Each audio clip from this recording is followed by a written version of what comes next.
Welcome to eagle health. మన శరీరంలో జీవం లేకున్నా పెరిగే వాటిల్లో గోళ్ళు, వెంట్రుకలు ముఖ్యమైనవి.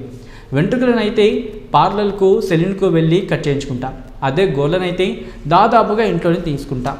అయితే కొందరు గోళ్ళను స్టైల్, లుక్ కోసం పెంచుకుంటారండి. అది వేరే విషయం. కాకపోతే ఇప్పుడు మనం చెప్పుకోబోయేది మాత్రం గోళ్ళను కట్ చేయడం గురించి. అవును, అదే. కొందరైతే చాలా చిన్నవిగా వచ్చే వరకు గోళ్ళను కట్ చేస్తారు. కొందరు చాలా వరకు పెంచి కట్ చేస్తారు.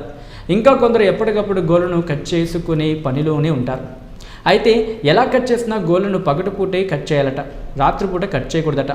అది ఎందుకంటే కటింగ్ నెయిల్స్ గోళ్ళను రాత్రిపూట కత్తిరించకూడదనే మాటకు రెండు కారణాలు ప్రధానంగా మనం చెప్పుకోవచ్చు. అందులో ఒకటి ఏంటంటే, వెనుకటికి గోళ్ళను కట్ చేసుకునేందుకు ఎక్కువగా బ్లేడ్లను లేదా కత్తెరలను వాడేవారు. ఆ క్రమంలో ఆ సమయంలో రాత్రిపూట కరెంటు కూడా సరిగ్గా ఉండేది కాదు. దీంతో రాత్రిపూట చీకట్లో గోళ్ళను బ్లేడు లేదా కత్తెరతో కట్ చేయడం వల్ల వేళ్లకు ప్రమాదం జరిగేది కూడా. అందుకే అప్పట్లో అనేవారు రాత్రిపూట గోళ్ళను కత్తిరించకూడదని. అది అలా ఇప్పటికీ ప్రాచుర్యంలో ఉంది. ఇక గోళ్ళను రాత్రిపూట కత్తిరించకూడదు అనే మాటకి మరో కారణం ఏంటంటే, రాత్రిపూట ఎక్కువగా మంత్రగాళ్ళు తిరుగుతారు. కాబట్టి ఆ సమయంలో గోళ్ళను కట్ చేస్తే వాటిని వారు మనకు తెలియకుండా తీసుకుపోయి దాంతో క్షుద్ర పూజలు చేసి మనకు కీడు కలిగించే అవకాశం ఉంది. కనుకే గోళ్ళను రాత్రిపూట కత్తిరించవద్దని చెబుతుంటారు.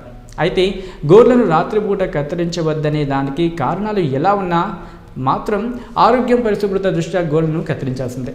లేదంటే అనారోగ్యాలు కలిగించేందుకు అవకాశాలు ఉంటుంది. ఈ విషయం అందరికీ తెలిసిందే కదా. ఈ వీడియో కనుక మీకు నచ్చినట్లయితే లైక్ చేయండి, కమెంట్ చేయండి, షేర్ చేయండి. మరిన్ని అప్డేట్స్ కోసం సబ్స్క్రైబ్ చేయండి. Keep watching eagle health. Like and subscribe Eagle Health and Beauty.